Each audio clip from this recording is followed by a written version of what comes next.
What's up, and thank you for tuning in to the Skol State of Mind podcast. Much appreciated. But let's dive right into it. The Minnesota Vikings are officially out the playoffs, and their offseason has officially begun. Now, there's going to be a lot of topics to talk about this offseason, especially with the Minnesota Vikings trying to right the ship and get back in the playoffs and try to, get that first Super Bowl for the franchise. But I felt it was best that I come in here real quick and give you guys my opinion on this offensive line. That's right. We are still talking about the offensive line as Minnesota Viking fans. And in my opinion, I thought the offensive line would have been way better this season, especially with the Vikings going out and signing free agents like Ryan Kelly and Will Fries this offseason to help solidify this offensive line. Now, we all know that Christian Darrisaw was going to be iffy starting the season, and we're not going to get into this injury status or, him being in and out the lineup and then, being downgraded after the Vikings officially, was out the playoffs. But the mainstay was probably Brian O'Neill, the veteran on the offensive line. But we're going to talk about everything else because we got to start the conversation with the Vikings offensive line. Is it talent or coaching? Now, I've been saying for the longest that I believe the offensive players, that play offensive line are not that bad. And I don't want to go into it because we had this whole thing the past couple of seasons with, is Ed Ingram good? Is Ed Ingram bad? I was one of the few people out there that said Ed Ingram wasn't really actually a problem. It was play calling. So let's dive into what I'm trying to say because I think it's coaching versus the talent. So look, I'm going to bring this screen up real quick, and this is how we're going to go. These are the players that departed this season, from the Minnesota Vikings outside of Ezra Cleveland. I put Ezra Cleveland on this list because, hey, the Vikings kind of gave up on him too early. They traded him, a couple of seasons ago, and he's been solid for the Jacksonville Jaguars going forward. And the one thing about Ezra Cleveland, right, I don't know what it was, but you had some people out there that was saying Ezra Cleveland wanted to go back to tackle, that's where the money was at, and he wasn't really wanting to play guard with the Minnesota Vikings, long term, and they just traded him to Jacksonville because, for one season. But look, he re-signed there, and he's been a mainstay, at guard. But let's dive into it, right?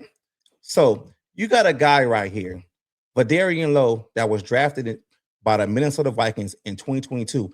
Yes, the infamous 2022 draft, right? I think he was like a 6th-round pick. So, Pete, look at his grades. Now, you can see that this season he's only played, 300 snaps, right? But he's a starting tackle, a starting caliber tackle over there, with the New England Patriots. Last year, he started 13 games. This year, he didn't because, hey, they drafted, Will Campbell, and he's basically their quote-unquote swing tackle, someone that, we have in like Justin Skol. So that's who I'm comparing him to, right? Now, before we dive into the grades, I do understand that PFF isn't the end-all, be-all, but I believe that PFF is actually a marker so we can kind of gauge what's going on. We can kind of see, hey, like, this grade is this grade is that. Look at the snap count. It's easy for us to look at the stats because what I don't like is when we lose PFF to make a player look bad, but then when that player looks good, we say PFF isn't, something we should be talked about. So let's get back into it. So Vadarian Lowe, PFF overall grade for the season is 63, pass blocking grade is 66.8, and his run blocking grade is, below average at 60.1. Now, he's only had 2 penalties this year with 303 snaps, and he's only given up 1 sack. Now, I didn't dive into the pressures and all that stuff like that. I just really wanted to get these stats right here, and we can go across the board, right? So that was somebody that the Vikings gave up on in training camp, basically. They traded him to the New England Patriots. He started, last year, 13 games, and he's been a swing tackle for them going forward. 1 tackle that's lost, all right? So let's talk about Ed Ingram, right? Ed Ingram left the Minnesota Vikings, but he was traded from the Minnesota Vikings to the Houston Texans, right? And everybody out there said that Ed Ingram was one of the worst linemen in football. PFS grade was bad, but look at how he's playing out right now, right? His overall grade is a 71.8. Run blocking grade is a 77.2, and his pass blocking grade is a 52.8. Now, the reason why he's 71 because his run blocking is crazy good, but his pass blocking is something that he needs to work on. But let's dive into it. He start basically majority of the season, hasn't missed a game, 875 snaps, only 2 penalties, and 4 sacks allowed. That's what you gave up. That's what you gave up, right? I mean, I would have liked to see that this year, and let's just keep going. Let's keep the comparison going. Now, another guy that the Vikings gave up on is Gary Bradbury at center. Everybody talked about how bad Gary Bradbury was.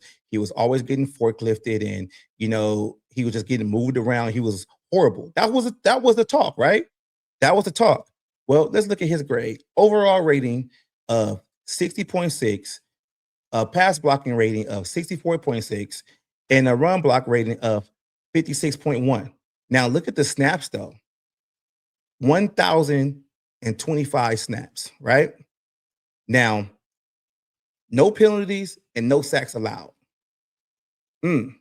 So you signed Ryan Kelly over Garrett Bradbury, and Bradbury hasn't missed a game and he hasn't given up any sacks. Okay, that's cool. So I know what y'all are wondering right now. Like, you want to go into the grades for the players that was acquired. Well, here we go right here, right? Donovan Jackson, his rookie season, right? Overall grade, 59.1. Pass blocking grade, 63.2. Run blocking grade, 58.3. Snaps, 728. 4 penalties and 2 sacks. Now, if you look at that Donovan Jackson situation, I'm comparing that to Ezra Cleveland because that's where Ezra Cleveland played. And if we go back to it, this is what Ezra Cleveland did this season. A whole lot better. I mean, it's kind of like comparing apples to apples in that situation because if you actually really think about it, Ezra Cleveland is on a longer term deal that's worth more money right now because he re-signed with the Jacksonville Jaguars versus Donovan Jackson is, a rookie and he should get better. And I think Jackson has played, serviceable his rookie season. Okay, but that's just one thing, right? So let's talk about Ryan Kelly. Now, this is where it gets interesting, right? Ryan Kelly is one of the best centers in this league. He is, right? But what is the problem with Ryan Kelly? He does not play every game. He's probably going to be retiring this season because he has multiple concussions. So his grades are great. Overall grade, 82.2. Pass blocking grade of 77.7. Run blocking grade of 82.6. But here's where it gets tricky. Here's where it gets tricky at. Offensive snaps played 329, 1 penalty and 1 sack. So I'm going to ask y'all, and I want y'all to be honest in the chat and let me know. Do you think Ryan Kelly was that much of an upgrade over Garrett Bradbury? Because the thing that we talk about is the ability to play, right? The best ability is availability, right? So even though Ryan Kelly, when he plays, he's great, but he's only played 300 snaps this year. And versus Gary Bradbury played over 1,000. And he's done that in multiple seasons for the Minnesota Vikings. Now, let's keep it going because I'm trying to make my point, right? So let's talk about Will Fries. Will Fries was the most touted free agent guard in the NFL, right? He was the highest paid coming this offseason for the Minnesota Vikings, right? They went out and got Will Fries to solidify that right guard next to Brian O'Neill, right? Look at his grades. 60.6 overall, pass blocking grade, 60.8, run blocking grade, 59.3. All right, let's look at the offensive snaps. Offensive snaps, 922, 3 penalties, and 3 sacks allowed. That's interesting, right? So you willing to tell me you overpaid for Will Fries and you gave up on Ed Ingram, and look at Ed Ingram's numbers. Now, I'm going to go back and say it. I understand that PFF has its flaws, but we're going to use this as a marker going forward, right?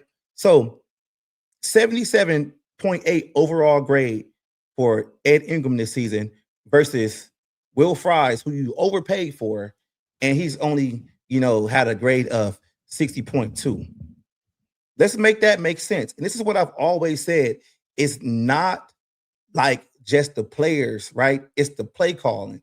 It's the play calling to the point of being like these linemen are asked to hold their blocks too long, right? They're having to wait for all these double moves and all these checks at the line, all these multiple, motions and play actions, all this extra shit. That's what they're asked to do, right? So let's go ahead and talk about Justin Skol. Justin Skol was brought in here because we knew that Christian Darrisaw might not start the season, and they needed basically a new swing tackle that could play both sides, of the offensive line, right or left, depending on what happened. And this is what we got here with Justin Skol. Justin Skol, overall grade 65, right? Pass blocking grade 62.2, run blocking grade 61.8, 511 snaps, 3 penalties, and 7 sacks, right? And if you go back to what I said earlier, I'm comparing Justin Skol as a swing tackle, not a guy that starts, but a guy, that's going to play if somebody gets hurt or, something happens or whatever, right? Compare that to Vidarian Lowe. Right? Compare that. Yeah. You might see that Vidarian Lowe grade is not, better than Justin Skol. But what I'm saying is, even though that's 63.3, 68.8, and 60.1, right? And you go to Justin Skol, played well above 200 more snaps, and he's actually given up way more sacks, right? Y'all follow me with this? So to make my point is we got to stop talking about the offensive line. The offensive line is a problem. Guys were hurt, and that's the reason why the quarterback can't get the ball out, blah, blah, blah. Or, we blame Kwesi Adolfo-Mensah for, drafting these guys or drafting the wrong players and stuff like that. And we're going to get into more about the players that Kwesi drafted that the coaching staff did not, allow to see the field. But I'm just basing this video right now just about the offensive linemen. And I ask you guys this: did the Vikings really need to go out and overspend on Will Fries and Ryan Kelly? And I do understand that Ryan Kelly might not be back and he pretty much has no guaranteed money on his contract, and the Vikings can just, allow him to retire and it won't be, no big cap hit. But what about Will Fries? What about Will Fries, right? What about Justin Skol? You still need a viable swing tackle because Brian O'Neill's getting up there in age and Christian Darrisaw is dealing with his knee injuries. We're not sure how healthy he's going to be starting the next season. Let's hope so. But did they really need to overspend in free agency when they already pretty much had the talent on the roster that could get the job done, when basically all they really needed was to change the offensive play structure to be more conducive to the linemen that they had? Because and to me, like, I don't get it, to the point being, it's like you have to start calling out this coaching staff and, how they evaluate, the talent going forward. You got to call out offensive line coach. You got to call out, offensive coordinator. You got to call out Kevin O'Connell because the head coach and is overseeing the situation. And I'm just tired of having this conversation about offensive line over and over again when you had the guys on the roster that could get the job done, because there's no coincidence that these guys are getting the job done somewhere else. That's what you got to start thinking about. How come Ed Ingram was so worse with us, had bad overall grades, couldn't get shit done? People actually thought he was the worst offensive lineman, in the league, and he goes to Houston and he starts to excel. And people out there, they give me pushback and they say, oh, you got to understand with Ed Ingram, they run the ball more over there in Houston. So why wasn't he running the ball that much in Minnesota? How come, you got your rookie quarterbacks basically starting his first season, he's dropping back 30 times. Right? Why are we waiting down the field for long developing routes and forcing the linemen to block longer? Garrett Bradbury was so bad with the Minnesota Vikings as a center, and he goes to New England and he excels and hasn't missed a game. But then we signed Ryan Kelly for good money for him to come in here and be in and out the lineup. And I'm not saying like, oh, players don't get hurt and shit doesn't happen. But at the same time, we knew Ryan Kelly had, injury concerns, in free agency. We knew the same thing about Will Fries with his broken leg last season. And I get it. You want to blame Quasi and you want to say, well, he's taking a risk on, players that are hurt and maybe they can come in here and be a little better. I get that. But we got to call it for what it is. We really do. Because there's a lot of issues with this team. And I heard Luke Brown talk about this like months ago. This team has a problem with evaluating talent. This team does not know who's good and who's bad on this roster. They give up on young talent so fast and they replace it with aging veterans on higher contracts. And you can't keep doing that every season. And now with this season has basically been a big disappointment. We still having the same conversation that we had last season during this time. Offensive line problems. So that's just something that I just really wanted to, dive into. And I wanted to like kind of give you guys, one of the first offseason videos, in-depth, of how I felt about this offensive line. And I just think the Vikings just be giving up on talent way too much, man. They need to go out there and actually let these players develop, take the good with the bad, and see what you have. Because just like I said earlier, why are these players excelling elsewhere? Answer that question. How come offense is not being more conducive to the players that they have? Why are they running the system for players that can't do it? That makes no sense. But then you overspend for players that you think can come in here and do it, and they can't do it either. So maybe there's a problem with the system. So that's all I got for y'all, man. Like I just wanted to get in here and it's the off season and you're gonna be getting way more videos like this. And at the end of the day, like I told y'all earlier, I changed the name. It's a football podcast, not just the Vikings podcast. I'm gonna dive into more about this playoffs going forward. So stay tuned, get your popcorn ready because it's about to be a roller coaster off season. Let's go.